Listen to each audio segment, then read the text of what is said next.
সুবিশাল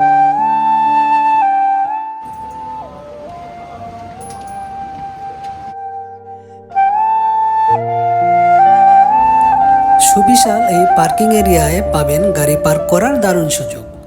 পার্কিং এরিয়াতে গাড়িটা পার্ক করেই আমরা আমাদের কাঙ্ক্ষিত স্পটের দিকে হাঁটতে শুরু করলাম।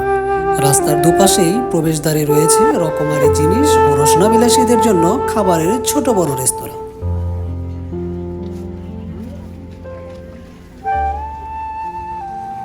এখানে মিলবে বিভিন্ন রকম ও ধরনের সুভিনিয়র জিনিসপত্র, যেগুলো আপনার এই ভ্রমণকে করবে আরও স্মৃতিমধুর।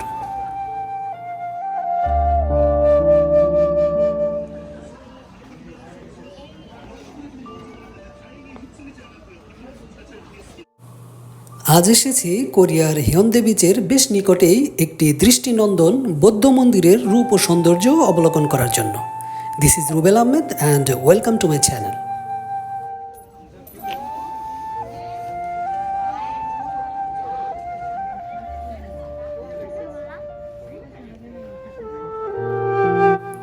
মন্দিরটির প্রথম ফটকেই সারি সারিভাবে সাজানো রয়েছে অসংখ্য পাথরের মূর্তি, এবং এটা বিশ্বাস করা হয় যে মূর্তির গায়ে লোকেরা পয়সা বসালে তাদের মনের বাসনা পূর্ণ হবে।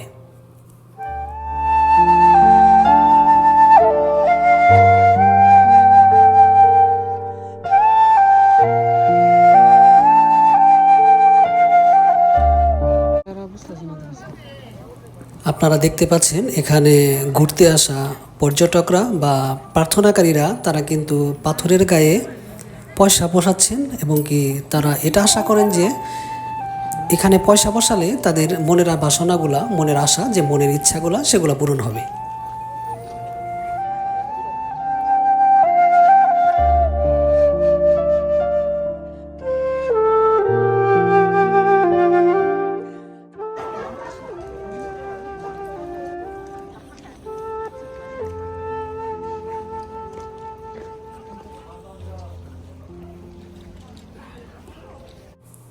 এই মন্দিরটির চারপাশে বিক্ষিপ্তভাবে বা সাজিয়ে গুছিয়ে রাখা হয়েছে অসংখ্য পাথরের মূর্তি।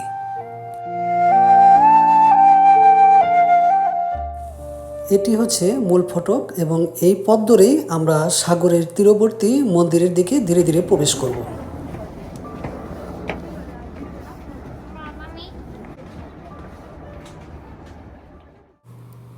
এখানে ঘুরতে আসা প্রার্থনাকারীরা এটা বিশ্বাস করেন যে এই মূর্তির পেটে হাত রেখে প্রার্থনা করলে লাভ করা যায় পুত্র সন্তান। যদিও এখন বর্তমানে মেয়েকেই বেশি প্রাধান্য দেওয়া হয় এই কোরিয়াতে।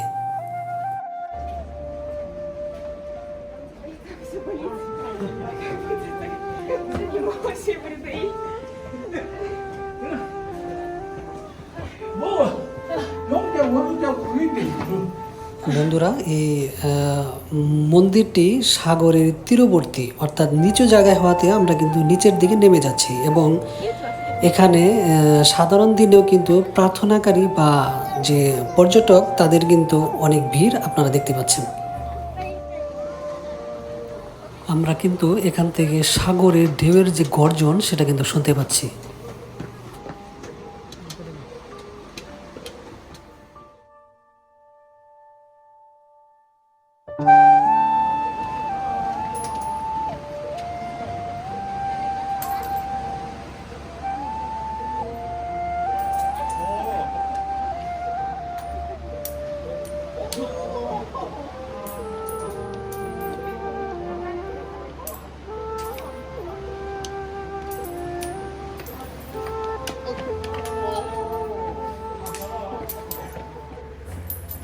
আপনারা দেখতে পাচ্ছেন এখানে পাথরের মূর্তি, এবং পাথরের মূর্তির সামনে বসানো আছে একটি ছোট একটি পাত্র, এবং দূর থেকে দর্শনার্থীরা বা প্রার্থনাকারীরা যারা এসেছেন তারা কিন্তু পয়সা ছুঁড়ে মারছেন, এবং যদি ওই পাত্রর মধ্যে পয়সাটা পড়ে তাহলে কিন্তু তারা এটা বিশ্বাস করেন যে তাদের মনের বাসনা পূর্ণ হয়েছে বা পূর্ণ হবে।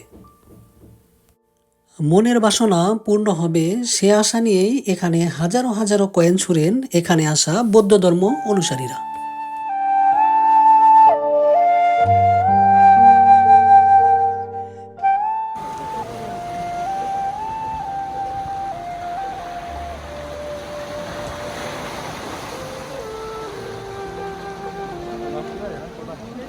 সাধারণত অধিকাংশ মন্দির গড়ে ওঠে পাহাড়ি উঁচু জায়গায়, আর এই মন্দিরটি গড়ে উঠেছে সাগরের তীরে।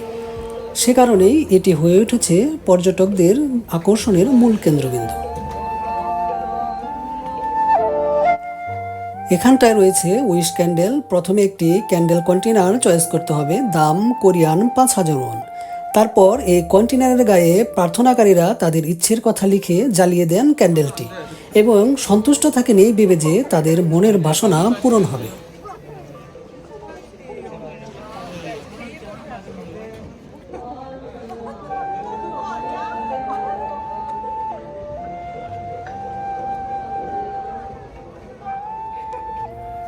ছোট বুদ্ধ মূর্তিকে গোসল করাচ্ছেন এখানে আসা পর্যটকরা বা প্রার্থনাকারীরা।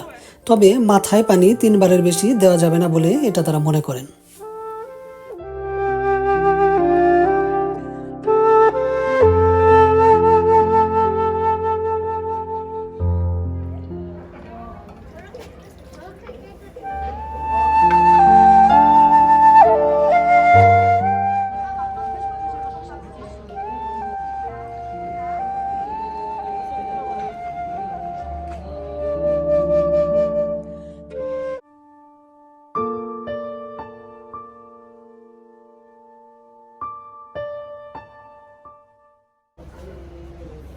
এই মন্দিরটি 1376 সালে নির্মিত হয় এবং এটি বুসানের পূর্ব পাশে অবস্থিত। এটি বিখ্যাত মূলত এর দৃষ্টিনন্দন সৌন্দর্যের কারণে।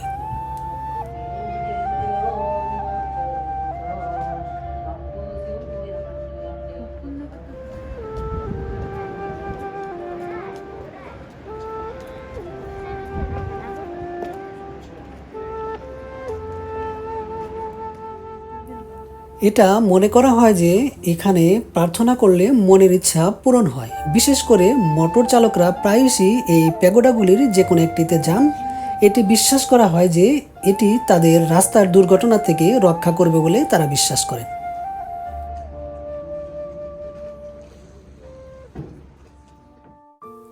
যদি আপনি এই 108 ধাপের সিঁড়ি আরোহণ করে উপরে পাথরে বুদ্ধ মূর্তির নিকট পৌঁছান, তবে আপনার মনের ইচ্ছা পূরণ হবে এবং আপনি বিশুদ্ধ।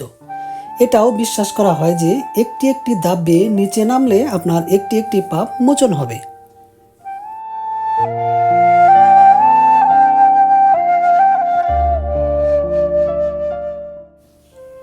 বৌদ্ধ ধর্ম অনুসারীরা এটা বিশ্বাস করেন যে এখানে 108 ধাপের যে সিঁড়িগুলো আছে সেই সিঁড়িগুলো বেয়ে উপরে উঠলেই এই পাথরের মূর্তিটা দেখতে পাচ্ছেন, এই পাথরের মূর্তির কাছে আসলেই তারা বিশুদ্ধ হয়ে যান, এবং কি একটি একটি ধাপ নিচে নামলেই তাদের পাপ মোচন হবে। এবং এখানেও আপনারা দেখতে পাচ্ছেন যে প্রার্থনাকারীরা প্রার্থনা করছেন। মন্দিরের উপর থেকে মন্দির ও সাগরের নৈসর্গিক সৌন্দর্য আমাদের মনকে করেছে প্রফুল্লিত এবং মনে দিয়েছে ভালো লাগার নতুন মাত্রা।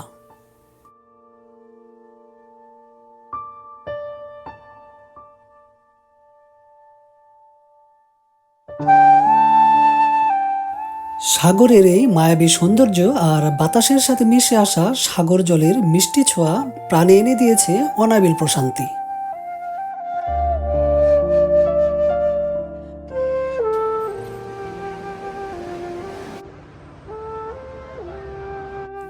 লোকেরা প্রায়শই এখানে আসেন সূর্যোদয় ও সূর্যাস্ত দেখার জন্য, চেরি ফুল অবলোকনের জন্য।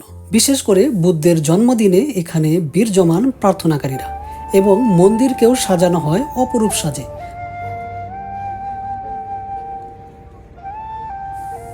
মন্দিরের সৌন্দর্য আর সাগরের ঢেউয়ের সুরলাহরীর মায়াবী গর্জন মন ছুঁয়ে যায় সকল পর্যটকদের। তবে আজ আর নয়, আবার ফিরে আসবো নতুন কোনো স্পটের সৌন্দর্য নিয়ে। সে পর্যন্ত সকলে ভালো থাকবেন।